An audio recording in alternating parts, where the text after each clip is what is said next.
തദ്ദേശ തെരഞ്ഞെടുപ്പിന്റെ വിധി അറിയാനുള്ള ആകാംക്ഷയിലാണ് രാഷ്ട്രീയ കേരളം. നാളെ രാവിലെ 8-ന് വോട്ടെണ്ണൽ ആരംഭിക്കും.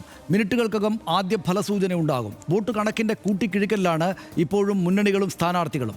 വമ്പൻ ജയം നേടുമെന്ന അവകാശവാദം ഉന്നയിക്കുന്നു 3 മുന്നണികളും. ഇനി ഏതായാലും ഈ രാത്രി പുലർന്നാൽ മതി ഉദ്വേഗം തീരാൻ. അപ്രതീക്ഷിതമായ അടിയൊഴുക്കുകൾ ജയപരാജയങ്ങളെ സ്വാധീനിച്ചേക്കാം. വോട്ടെണ്ണലിന്റെ ഓരോ ചലനവും നിമിഷം പ്രതി ഏറ്റവും ആദ്യം ന്യൂസ് മലയാളത്തിലൂടെ അറിയാം. പ്രേക്ഷകർക്കായി വിപുലമായ സജ്ജീകരണങ്ങളാണ് ഏർപ്പെടുത്തിയിരിക്കുന്നത്. ഇപ്പോൾ RDX റാപ്പ് കാണാം. ചങ്കിടിപ്പിലാണ് രാഷ്ട്രീയ കേരളം. കൂട്ടിയും കിഴിച്ചുമുള്ള കണക്കുകൂട്ടലിലാണ് മുന്നണി നേതാക്കൾ. പോളിംഗ് കുറഞ്ഞത് തങ്ങളെ ബാധിക്കില്ലെന്നാണ് 3 മുന്നണികളുടെയും അവകാശവാദം. വിവാദങ്ങൾ തീരാതെ കത്തിനിന്ന തിരഞ്ഞെടുപ്പായിരുന്നു.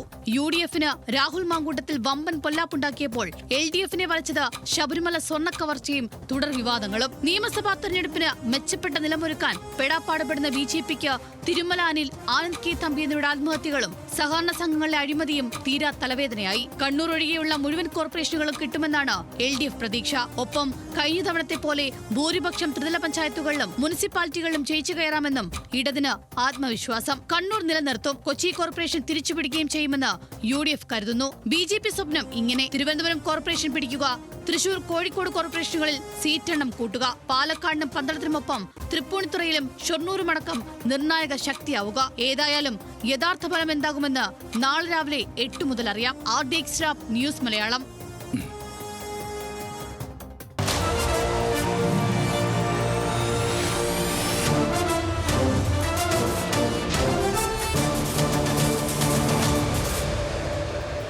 LDF-ന് അനുകൂലമായ ജനവിധി ഉണ്ടാകുമെന്ന് CPIM general secretary MA Baby പറഞ്ഞു. ജനങ്ങൾ ജീവിതാനുഭവങ്ങൾ മുൻനിർത്തി വോട്ട് ചെയ്യും. 14 DCC പ്രസിഡന്റുമാരുമായി സംസാരിച്ചെന്നും UDF-ന് അനുകൂലമായ വിധിയെഴുത്താണ് വരുന്നത് എന്ന് ഉറപ്പാക്കിയെന്നും AICC ജനറൽ സെക്രട്ടറി KC വേണുഗോപാലും പറഞ്ഞു. തെരഞ്ഞെടുപ്പിന് ശേഷവും വെൽഫെയർ പാർട്ടി UDF കൂട്ടുകെട്ട് ചർച്ചയാവുകയാണ്. CPIM ഇസ്ലാമോഫോബിയാണ് പ്രചരിപ്പിക്കുന്നതെന്ന് വെൽഫെയർ പാർട്ടി സംസ്ഥാന പ്രസിഡന്റ് റസാഖ് പാലേരിയും കുറ്റപ്പെടുത്തി.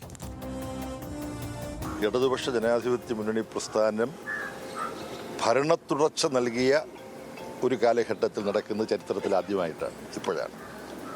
ആ ഭരണത്തുടർച്ചയുടെ വികസന പ്രവർത്തനങ്ങളും ജനക്ഷേമ പ്രവർത്തനങ്ങളും കൂടി വിലയിരുത്തിക്കൊണ്ടാണ് ത്രിതല പഞ്ചായത്തുകളുടെ പ്രവർത്തനത്തെ ജനങ്ങൾ വിലയിരുത്തുന്നത്.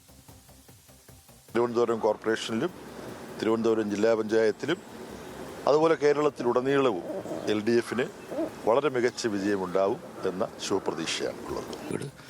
14 ജില്ലാ പ്രസിഡന്റുമാരുമായിട്ട് ഞാൻ ഇന്നലെയും മിനിഞ്ഞാന്നുമായിട്ട് സംസാരിച്ചിരുന്നു. ഞാൻ 1-2 ജില്ലകൾ ഒഴിച്ച് മിക്കവാറും ജില്ലകളിൽ പ്രചരണം നടത്തിയിരുന്നു. അപ്പോൾ എല്ലാവരും വളരെ ആത്മവിശ്വാസത്തിലാണ്. നല്ല വിജയം ഉണ്ടാകും എന്നുള്ളത് തന്നെയാണ് ഉറച്ച വിശ്വാസം. നിങ്ങൾ വെൽഫെയർ പാർട്ടി എന്ന് തന്നെ പറഞ്ഞാൽ പോരെ? നിങ്ങളെന്താ വേറെയും ചില പേരുകൾ പറയുന്നത് എന്തിനാണെന്ന് ചോദിച്ചപ്പോൾ പറയുന്നു വെൽഫെയർ പാർട്ടി എന്ന് പറഞ്ഞാൽ ഞങ്ങൾക്ക് ഗുണം കിട്ടില്ല, നിങ്ങളെ വോട്ട് ചെയ്താലും കിട്ടുന്നില്ല, ഗുണം കിട്ടത്തില്ല. ഈ ഗുണം കിട്ടണം എന്ന ലക്ഷ്യത്തിൽ ഇസ്ലാമോഫോബിയയുടെ ഒരു അന്തരീക്ഷത്തെ ക്രിയേറ്റ് ചെയ്തെടുക്കാനാണ് ശ്രമിക്കുന്നത്. ഇത് വളരെ ഗൗരവത്തിൽ കാണേണ്ടതാണ്. ഈ പഞ്ചായത്ത് തെരഞ്ഞെടുപ്പിൽ അത് വ്യാപകമായി സംഭവിച്ചിട്ടുണ്ട്. മറ്റു കാര്യങ്ങൾ നമുക്ക് പരിശോധിക്കാം. വോട്ടെണ്ണൽ നാളെ നടക്കുന്നത് ഇങ്ങനെയാണ്. 244 കേന്ദ്രങ്ങളിലും 14 കളക്ട്രേറ്റുകളിലുമായാണ് നാളെ വോട്ടെണ്ണൽ നടക്കുക. ബ്ലോക്ക് തലത്തിലുള്ള കേന്ദ്രങ്ങളിലാണ് ത്രിതല പഞ്ചായത്തുകളുടെ വോട്ടെണ്ണൽ നടക്കുക. ത്രിതല പഞ്ചായത്തുകളുടെ മുനിസിപ്പൽ കോർപ്പറേഷൻ തലങ്ങളിലെ വോട്ട് അതത് പരിധിയിലുള്ള സ്ഥാപനങ്ങളിലാണ് എണ്ണുക. ആദ്യം ഭരണാധികാരിയുടെ ടേബിളിൽ തപാൽ ബാലറ്റുകൾ എണ്ണിത്തുടങ്ങും. പിന്നീട് 8 മണിക്ക് ആരംഭിക്കുന്ന വോട്ടെണ്ണലിൻ്റെ ആദ്യ ഫലങ്ങൾ അരമണിക്കൂറിനകം തന്നെ അറിയാം. 8 ആകുമ്പോഴേക്കും തന്നെ അറിയാം. വാർഡ് ക്രമനമ്പർ പ്രകാരമാകും വോട്ടിംഗ് മെഷീനുകൾ കൗണ്ടിംഗ് ടേബിളിൽ വയ്ക്കുക. സ്ഥാനാർത്ഥികളുടെയോ കൗണ്ടിംഗ് ഏജന്റുമാരുടെയോ സാന്നിധ്യത്തിലാണ് വോട്ടെണ്ണൽ ആരംഭിക്കുക എന്ന് നമുക്കറിയാം. ത്രിതല പഞ്ചായത്തിൽ ഗ്രാമ, ബ്ലോക്ക്, ജില്ലാ പഞ്ചായത്ത് എന്ന ക്രമത്തിലാകും വോട്ടെണ്ണൽ നടക്കുക. ഒരു വാർഡിലെ പോസ്റ്റൽ വോട്ടുകൾ അടക്കം എണ്ണിത്തീരുന്ന മുറയ്ക്ക് ഫലപ്രഖ്യാപനം അപ്പോൾ തന്നെ നടത്താനാണ് സാധ്യത. ഓരോ ബൂത്തും എണ്ണിത്തീരുമ്പോൾ വോട്ട് നില ട്രെൻഡ് പോർട്ടലിൽ അപ്ലോഡ് ചെയ്യുകയാണ് ചെയ്യുക. ഇത്തവണ കഴിഞ്ഞ 15 വർഷത്തെ തദ്ദേശ പൊതുതെരഞ്ഞെടുപ്പുകളിലെ കുറഞ്ഞ പോളിംഗാണ്. 15 വർഷത്തിൻ്റെ ഏറ്റവും കുറഞ്ഞ പോളിംഗാണ്. ഇത്തവണ രേഖപ്പെടുത്തിയ 73.69%. മുൻ വർഷത്തേക്കാൾ 2.26% കുറവാണ് ഇത്തവണ ഉണ്ടായിട്ടുള്ളത്. ആകെയുള്ള 2.86 കോടി വോട്ടർമാരിൽ 2,11,00,000 പേർ വോട്ട് ചെയ്തു എന്നതാണ് നമ്മൾ അറിഞ്ഞിരിക്കുന്നത്. പോളിംഗ് കുറവ് തെക്കൻ കേരളത്തിലാണ് 70.91%. വടക്കൻ കേരളത്തിൽ 76 ജില്ലകളിൽ ഏറ്റവും കുറവ് പോളിംഗ് പത്തനംതിട്ടയിലാണ് 66.78%. കൂടുതൽ വയനാട് 78.32%. കോർപ്പറേഷനുകളിൽ കുറഞ്ഞ പോളിംഗ് തിരുവനന്തപുരത്താണ് 58.29%. കൂടുതൽ കണ്ണൂരിൽ 70.32%.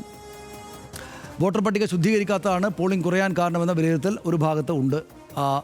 വിദേശത്ത് താമസിക്കുന്നവരും പുറത്ത് പഠിക്കാൻ പോയവരും പട്ടികയിൽ ഉണ്ടെങ്കിലും വോട്ട് ചെയ്തില്ല എന്ന് അത് പറയുന്ന ആളുകൾ ചൂണ്ടിക്കാണിക്കുന്നു. അധികാര വികേന്ദ്രീകരണം നടന്ന 95-ന് ശേഷം നടക്കുന്നത് 7ാമത്തെ തെരഞ്ഞെടുപ്പാണ്. ഇപ്പോൾ ഏറ്റവും ഉയർന്ന പോളിംഗ് നടന്നത് 2015-ലാണ്. 77.76%. മേൽക്കൈ നേടിയത് അന്ന് LDF ആയിരുന്നു. ഏറ്റവും ഉയർന്ന പോളിംഗ് ഉള്ളപ്പോൾ 95-ൽ 73.5%, 2000-ൽ 66.09. നമുക്ക് കാണാം, അത്രയും ശതമാനമാണ് അതിനകത്ത് ഉണ്ടായിട്ടുള്ളത്. 95-ൽ LDF, 2000-ൽ UDF, 2005-ൽ LDF, 2010-ൽ UDF, 2015-ൽ LDF, 2020 LDF എന്നിങ്ങനെയായിരുന്നു മേൽക്കൈ.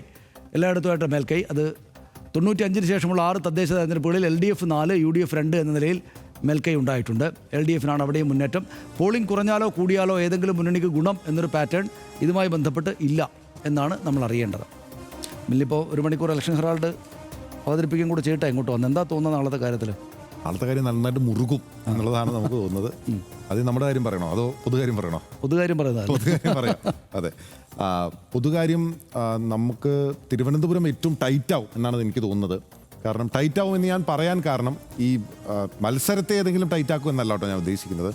അവിടുത്തെ ഒരു അന്തരീക്ഷം വളരെ ടൈറ്റായി നിൽക്കും എന്നുള്ളതാണ് തോന്നുന്നത്. കാരണം അവിടെ ഏറ്റവും ശക്തമായ മത്സരം കേരളത്തിൽ നടന്നിട്ടുള്ളത് തിരുവനന്തപുരത്താണ് എന്നെനിക്ക് തോന്നുന്നു. കാരണം BJP കഴിഞ്ഞ തവണ കോൺഗ്രസിൻ്റെ പോക്കറ്റുകളിൽ കടന്നു കയറി. കഴിഞ്ഞ തവണയല്ല, 2-3 തെരഞ്ഞെടുപ്പുകളിലായി അവർ ആ പ്രോസസ്സിലൂടെ കയറി വന്നതാണ്. അങ്ങനെയാണ് അവർ പ്രധാനപ്പെട്ട പ്രതിപക്ഷമായി അവിടെ വരുന്നത്. കോൺഗ്രസിന് ആ സീറ്റെണ്ണം അല്ലെങ്കിൽ UDF-ന് ആ സീറ്റെണ്ണം കുറഞ്ഞു പോവുകയാണ് ചെയ്തിട്ടുള്ളത്. അതിനുശേഷം BJP അവിടെ കോർപ്പറേഷൻ പിടിക്കാം എന്നൊരു അന്തരീക്ഷം പോലും ഉണ്ടാക്കിയെടുത്തിട്ടുണ്ട് എന്നുള്ളത് യാഥാർത്ഥ്യമായ കാര്യമാണ്. അങ്ങനെ BJP-ക്കാർ വലിയ ആത്മവിശ്വാസത്തിലുണ്ടായിരുന്നു. അപ്പോഴാണ് 2 ആത്മഹത്യകളോടെ വന്നത്. അത് വലിയ രീതിയിലുള്ള തിരിച്ചടിയായിട്ടുണ്ട് എന്ന കാര്യത്തിൽ സംശയമില്ല.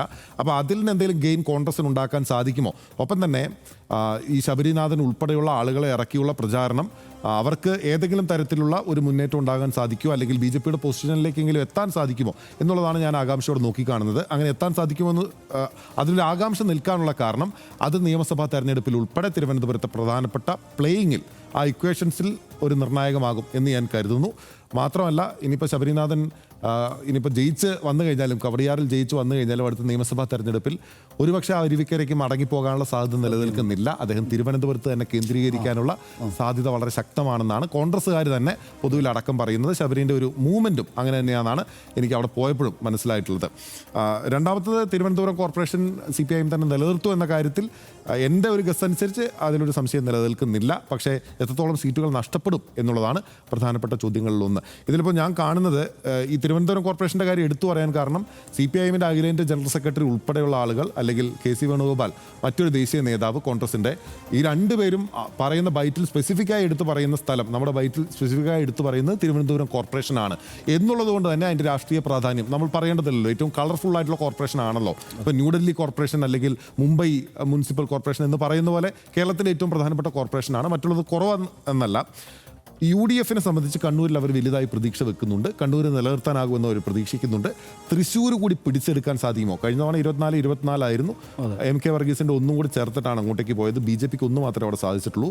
അതുകൊണ്ട് സുരേഷ് ഗോപി ജയിച്ചതുകൊണ്ട് മാത്രം BJP-ക്ക് അവിടെ കാര്യമായ രീതിയിലുള്ള മുന്നേറ്റം ഉണ്ടാക്കാൻ സാധിക്കുമോ എന്ന് ചോദിച്ചാൽ അതില്ല എന്ന് ഞാൻ പറയും. പക്ഷേ BJP കുറച്ചുകൂടെ ഗെയിൻ ഉണ്ടാക്കാനുള്ള സാധ്യതയുണ്ട് നമ്മളവിടെ പോയി അവിടുത്തെ ഗ്രൗണ്ട് മനസ്സിലാക്കിയ സമയത്ത്. പക്ഷേ അപ്പോഴും കോൺഗ്രസിൽ നിന്ന് പിടിച്ചെടുക്കാൻ സാധിക്കുമോ എന്നുള്ളത് കോൺഗ്രസിനെ സംബന്ധിച്ച് ഏറ്റവും പ്രധാനപ്പെട്ട കാര്യമാണ്. മറ്റൊന്ന് കൊച്ചിയാണ്. കൊല്ലവും കോഴിക്കോടും ഫിക്സഡ് ഡെപ്പോസിറ്റായി തൽക്കാലത്തേക്ക് എന്തായാലും LDF-ൻ്റെ കയ്യിൽ തന്നെ ഉള്ള കോർപ്പറേഷനാണ് എന്നുള്ളതാണ്. ജില്ലാ പഞ്ചായത്തുകളിൽ ഈ പറയുന്ന UDF ആധിപത്യമുള്ള, കോൺഗ്രസ് ആധിപത്യമുള്ള എന്ന് നമ്മൾ പറഞ്ഞിരുന്ന കോട്ടയം, അല്ലെങ്കിൽ ഒരു കാലത്ത് പത്തനംതിട്ട, എറണാകുളം നിശ്ചയമായും, പിന്നീട് വയനാട്, മലപ്പുറം, ഈ പ്രധാനപ്പെട്ട ജില്ലകളിൽ കഴിഞ്ഞ തവണ 2 ജില്ലാ പഞ്ചായത്ത് മാത്രമാണ് ഇവരുടെ കയ്യിലേക്ക് വന്നിരുന്നത്. അപ്പം ആ ഒരു പശ്ചാത്തലം മാറുമോ എന്നുള്ളതും വളരെ ആകാംക്ഷയോടെ നോക്കിക്കാണേണ്ട ഒരു കാര്യമായിട്ടാണ് ഞാൻ കരുതുന്നത്. പിന്നീട് ഗ്രാമപഞ്ചായത്തുകളിൽ മറ്റ് പ്രധാനപ്പെട്ട ഘടകങ്ങളെല്ലാം തന്നെ വരുമല്ലോ. അപ്പോഴും ഈ പ്രധാനപ്പെട്ട മത്സര ചിത്രത്തിൽ നമ്മൾ നേരത്തെ സംസാരിച്ചതുപോലെ നിയമസഭാ തെരഞ്ഞെടുപ്പിൻ്റെ ഒരു പ്രധാനപ്പെട്ട ചൂണ്ടുവിരലാവാൻ സാധ്യതയുണ്ട്. കാരണം ഇത്രയും കൊണ്ടുകൊടുത്ത പ്രചാരണങ്ങൾ ഉണ്ടായിട്ടും LDF-ന് വലിയ ഒരു മാൻഡേറ്റ് ഉണ്ടായിക്കഴിഞ്ഞാൽ, അല്ലെങ്കിൽ 2020 ഉണ്ടായ പോലെ ഒരു ഏകപക്ഷീയമായ മുന്നേറ്റം ഉണ്ടായിക്കഴിഞ്ഞിട്ടുണ്ടെങ്കിൽ 3.0 എന്ന് പറയുന്ന LDFിൻ്റെ പിണറായി വിജയൻ്റെ സ്വപ്നത്തിന് അത് കുറച്ചുകൂടി അടുപ്പം നൽകുമെന്നാണ് ഞാൻ കരുതുന്നത്. അല്ലെങ്കിൽ അത് അപ്പുറത്ത് വലിയ പ്രതീക്ഷകളുണ്ടാകും. BJP ഇവിടെ നിയമസഭയിൽ എത്രത്തോളം പ്ലേ ചെയ്യുന്നു എന്നുള്ളത് നിയമസഭാ തെരഞ്ഞെടുപ്പിൽ അവരെ സംബന്ധിച്ച് വളരെ നിർണായകവുമാകും. കൃത്യമാണ്. അതിനകത്ത് എല്ലാ കാര്യങ്ങളും ഉണ്ട്. ഇതിനകത്ത് ഈ പറയുന്ന അടുത്ത നിയമസഭാ ഇലക്ഷൻ കൂടെ ചേർത്ത് വെക്കുമ്പോഴാണ് ഈ തദ്ദേശ തെരഞ്ഞെടുപ്പിൻ്റെ ഒരു പ്രാധാന്യം, നാളെ വരുന്ന റിസൾട്ടിൻ്റെ ഒരു വലിയ പ്രാധാന്യം നമുക്ക് കൂടുതലായിട്ട് വ്യക്തമാവുക. ഇതിപ്പോൾ LDFിൻ്റെ മുൻതൂക്കം എന്ന ഹെഡ്ലൈൻ എന്തെങ്കിലും മാറ്റം വരുമെന്ന് ഞാൻ വിചാരിക്കുന്നില്ല. പക്ഷേ ആ മുൻതൂക്കം കഴിഞ്ഞ തവണത്തെ അത്ര ഉണ്ടാകുമോ എന്ന കാര്യത്തിലാണ് യഥാർത്ഥത്തിൽ പ്രധാനപ്പെട്ട ക്വസ്റ്റ്യൻ ഇരിക്കുന്നത്. കഴിഞ്ഞ തവണത്തിൽ നിന്ന് എത്ര ചെറുതായിട്ട് പിന്നോട്ട് വന്നാലും അത് LDFിന് തിരിച്ചടി തന്നെയാണ്. 3-ാം സ്ഥാനത്തേക്ക് പോകുമ്പോൾ തിരിച്ചടി, ആ ഒരു തിരിച്ചടിയുണ്ട്. LDFിന് തിരിച്ചടിയാണ് എന്ന് പറയുന്നതിനേക്കാൾ കൂടുതൽ UDFിനൊരു മേൽക്കൈ കിട്ടും എന്നതാണ്. അതായത് ഇപ്പോൾ ബിന്നിൽ പറഞ്ഞതുപോലെ 6-5 LDFിൻ്റെ കൈവശം ഉണ്ടായിരുന്ന കോർപ്പറേഷനുകളിൽ 1-2 അങ്ങോട്ട് പോയാൽ നിശ്ചയമായിട്ടും UDFിന് അങ്ങോട്ടും ഇങ്ങോട്ടും മാറിയാൽ, ഒന്നെങ്കിലും അങ്ങോട്ട് പോയാൽ പോലും UDFിന് വലിയ നേട്ടമാണത്. ഈ പറയുന്ന നഗരസഭകളുടെ കാര്യത്തിലാണെങ്കിലും ഒക്കെ അങ്ങനെ തന്നെയാണ്. പിന്നെ തിരുവനന്തപുരത്ത് എന്ത് സംഭവിക്കും എന്നത് പ്രധാനപ്പെട്ട കാര്യമാണ്. തിരുവനന്തപുരത്ത് ബിന്നിൽ പറഞ്ഞ പോലെ തന്നെ തിരുവനന്തപുരത്താണ് ഏറ്റവും ഡ്രാമ ഉള്ളത്. അതിനകത്ത് തിരുവനന്തപുരത്ത് സത്യത്തിൽ 15 സീറ്റുകളുടെ വ്യത്യാസമുണ്ട് ഇവർ തമ്മിൽ. നല്ല അത്യാവശ്യം തെറ്റില്ലാത്ത വ്യത്യാസമാണ്. പക്ഷേ പലയിടങ്ങളിലും വോട്ട് അങ്ങോട്ടും ഇങ്ങോട്ടൊക്കെ കുറവാണ്. അപ്പോൾ ഞങ്ങൾ നന്നായിട്ട് മുന്നേറി വരികയാണെന്നൊരു പ്രചണ്ഡമായ പ്രചാരണം ഇറക്കിയിട്ട് BJP മുന്നോട്ട് വരുമ്പോഴാണ് അവർക്ക് മേൽ ഇടുത്തി പോലെ അവരുടെ 2 പ്രധാനപ്പെട്ട നേതാക്കളുടെ ഈ ജീവിതത്തിലുള്ള വിടവാങ്ങൽ വന്നത്. അത് രാഷ്ട്രീയ പ്രശ്നമായിട്ട് അവരുടെ ആളുകളുടെ മുന്നിൽ സ്വാഭാവികമായിട്ടുണ്ടാകും. അതും അതിജീവിച്ചിട്ട് BJP മുന്നോട്ട് വന്നു തിരുവനന്തപുരത്ത് എന്നാണെങ്കിൽ അത് അടുത്ത നിയമസഭാ തെരഞ്ഞെടുപ്പിൽ സവിശേഷമായുള്ള ചില മെസ്സേജസുകൾ നമ്മൾക്ക് എല്ലാവർക്കും, രാഷ്ട്രീയം ശ്രദ്ധിക്കുന്ന എല്ലാവർക്കും, രാഷ്ട്രീയ പാർട്ടികൾക്കും നൽകുന്നുണ്ട്. അത്തരത്തിലുള്ള സവിശേഷമായുള്ള രാഷ്ട്രീയ മെസ്സേജുകൾ പലയിടങ്ങളിൽ നിന്നും വരും എന്നതാണ് നാളെ വരാനിരിക്കുന്ന വിധിയുടെ പ്രധാനപ്പെട്ട ഒരു കാര്യം. അതായത് ഈ തിരുവനന്തപുരത്തെ മെസ്സേജ് തരൂരിന് പോവോ?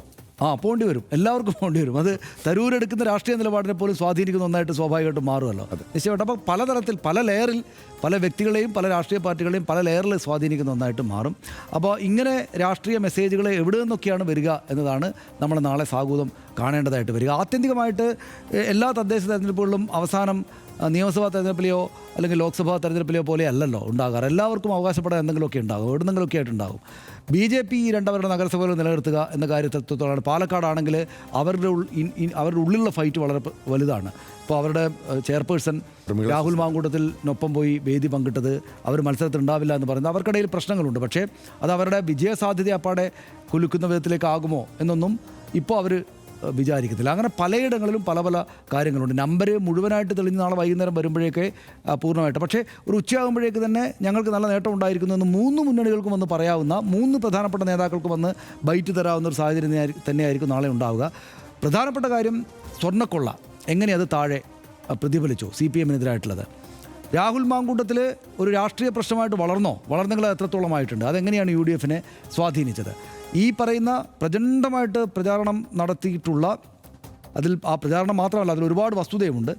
വന്നിരിക്കുന്ന ഈ പിണറായി 2ാം സർക്കാരിൻ്റെ ഈ ജനപ്രിയമായിട്ടുള്ള ക്ഷേമ പരിപാടികൾ, പെൻഷൻ അടക്കം, വീട് നിർമ്മാണം അടക്കമുള്ള കാര്യങ്ങൾ യഥാർത്ഥത്തിൽ ജനം എങ്ങനെയാണ് കാണുന്നത്?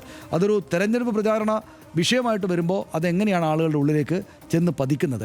അതായത് 2ാം തവണയും കഴിഞ്ഞ് 3ാം തവണയും ഇവർക്ക് ഭരണം കൊടുക്കണം എന്ന തോന്നലുണ്ടാക്കാൻ മാത്രം പര്യാപ്തമായിട്ടുള്ള ഒരു കാര്യമാണോ ഈ ജനക്ഷേമ പരിപാടികൾ എന്നതൊക്കെയുള്ള കാര്യങ്ങൾ നാളെ സ്വാഭാവികമായിട്ടും ഇതിനകത്ത് വരും എന്നാണ് എനിക്ക് തോന്നുന്നത്. ഇനിയിപ്പോൾ നമ്മൾ ഒരുപാട് പറയേണ്ടതില്ല, അത് കാത്തിരിക്കാവുന്നതേ ഉള്ളൂ. നമുക്ക് അടുത്ത വിഷയത്തിലേക്ക് പോകുന്നു. നമ്മുടെ കാര്യം കൂടി പറയാം.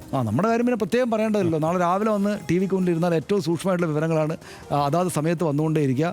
ഏറ്റവും എല്ലാ സ്ഥലത്തും സാധാരണ മറ്റ് സ്ഥാപനങ്ങൾ ഈ തദ്ദേശ തെരഞ്ഞെടുപ്പിൽ ആളുകൾക്ക് അങ്ങനെ ചെയ്യാൻ പറ്റാത്ത ചില തന്ത്രങ്ങൾ കൂടെ ഇത്തവണ നമ്മൾ ഈ ഡീറ്റെയിൽസ് എടുക്കാൻ വേണ്ടി, ഡാറ്റ എടുക്കാൻ വേണ്ടിയിട്ട് ചില കാര്യങ്ങൾ നമ്മൾ വിന്യസിച്ചിട്ടുണ്ട്. എന്ന് മാത്രമല്ല ആ ഡാറ്റ നമ്മുടെ ഫ്രെയിമിൽ വിന്യസിക്കുന്നതും ഒരുപക്ഷെ നാളെ കണ്ടാൽ മാത്രം മനസ്സിലാകുന്ന വിധമുള്ള മറ്റുള്ളവരിൽ നിന്ന് വ്യത്യസ്തമായിട്ടുള്ള സമഗ്രമായിട്ടുള്ള സ്ക്രീനായിരിക്കും. എല്ലാം അപ്പോൾ തന്നെ അറിയാം. ഈ പറയുന്ന 2 കാര്യങ്ങളാണ്. നമ്പരും അപ്പോൾ തന്നെ അറിയാം. ഈ നിയമസഭാ തെരഞ്ഞെടുപ്പിലേക്ക് നൽകുന്ന രാഷ്ട്രീയ മെസ്സേജുകൾ എന്താണ് എന്നതിനെക്കുറിച്ചും നമുക്ക് അപ്പോൾ തന്നെ മനസ്സിലാവുകയും ചെയ്യും. എന്ന് വെച്ചാൽ നാളെ ഫുൾ ടൈം ന്യൂസ് മലയാളത്തിന് മുന്നിൽ ഇരിക്കുമ്പോൾ നിങ്ങൾ മനസ്സിലാക്കുന്ന തദ്ദേശ തെരഞ്ഞെടുപ്പിലെ ജനവിധി മാത്രമല്ല, അതിൻ്റെ വിശദാംശങ്ങൾ മാത്രമല്ല, വരാനിരിക്കുന്ന നിയമസഭാ തെരഞ്ഞെടുപ്പിലെ രാഷ്ട്രീയ സന്ദേശങ്ങൾ ആർക്ക് അനുകൂലവും പ്രതികൂലമാണ് എന്നതിൻ്റെ ആദ്യ സൂചനകൾ കൂടി ആയിരിക്കും. അതാണ് സമഗ്രമായ പാക്കേജാണ്. എത്ര ആറ്റിക്കുറുക്കിയാലും വറ്റിച്ചെടുക്കാനാകാത്ത ദ്രാവകം പോലെയാണ് മുന്നണികൾക്ക് തദ്ദേശക്കളം. അതിൻ്റെ രാസസമവാക്യം പലപ്പോഴും അവർക്ക് പിടികൊടുത്തിട്ടില്ല. കളം നിറഞ്ഞ് ആടിയവരൊക്കെ വീണു പോകാം, ദുർബലർ എന്ന് തോന്നിയവർ കറുത്ത കുതിരകളാകാം. പിടിച്ചു നിൽക്കുന്നവർ ഒലിച്ചു പോകാം. ചലിച്ചു നിൽക്കുന്നവർ കുത്തൊഴുക്കുകളെ മുറിച്ചു നീന്തി കരപറ്റിയേക്കാം. 2000-ലും 2010-ലും തദ്ദേശത്തിൽ കാലിടുകയപ്പോൾ ഇടതുമുന്നണിക്ക് തൊട്ടടുത്ത നിയമസഭാ തെരഞ്ഞെടുപ്പിൽ ഭരണം നഷ്ടമായിട്ടുണ്ട്. 2015-ലെയും 2020-ലെയും തെരഞ്ഞെടുപ്പുകളാണ് നിയമസഭയിലേക്കുള്ള UDFന്റെ വാതിലടച്ചതും. ചരിത്രവും സ്ഥിതിവിവര കണക്കുകളും എന്തായാലും അതിനെല്ലാം അപ്പുറം നിയമസഭാ തെരഞ്ഞെടുപ്പിനുള്ള ചൂണ്ടുപലകയായി തന്നെയാണ് ഈ തദ്ദേശ ഫലത്തെ മുന്നണികൾ കാണുന്നത്. ഇത്തവണ BJP മത്സരരംഗത്ത് വളരെ സജീവമായിരുന്നെങ്കിലും 95% സീറ്റുകളിലും LDF UDF നേരിട്ടുള്ള ഏറ്റുമുട്ടൽ തന്നെയാണ്. ജയാപജയങ്ങൾ നിർണ്ണയിക്കുന്നതിൽ ചിലയിടങ്ങളിൽ BJPയും സ്വതന്ത്രം പിടിക്കുന്ന വോട്ടുകൾ നിർണായകമാകും. ആരുടെയൊക്കെ കോട്ടകൊത്തളങ്ങളിൽ വിള്ളൽ വീഴുമെന്നും ഏതൊക്കെ ഭദ്രമെന്നും അറിയാൻ ഇനി ഒരു രാത്രി മാത്രം ബാക്കി. കളത്തിലേക്ക് തേച്ച് മിനുക്കി എറിഞ്ഞതൊക്കെ ഫലവത്തായോ ഇല്ലയോ എന്ന് നാളെ അറിയാം.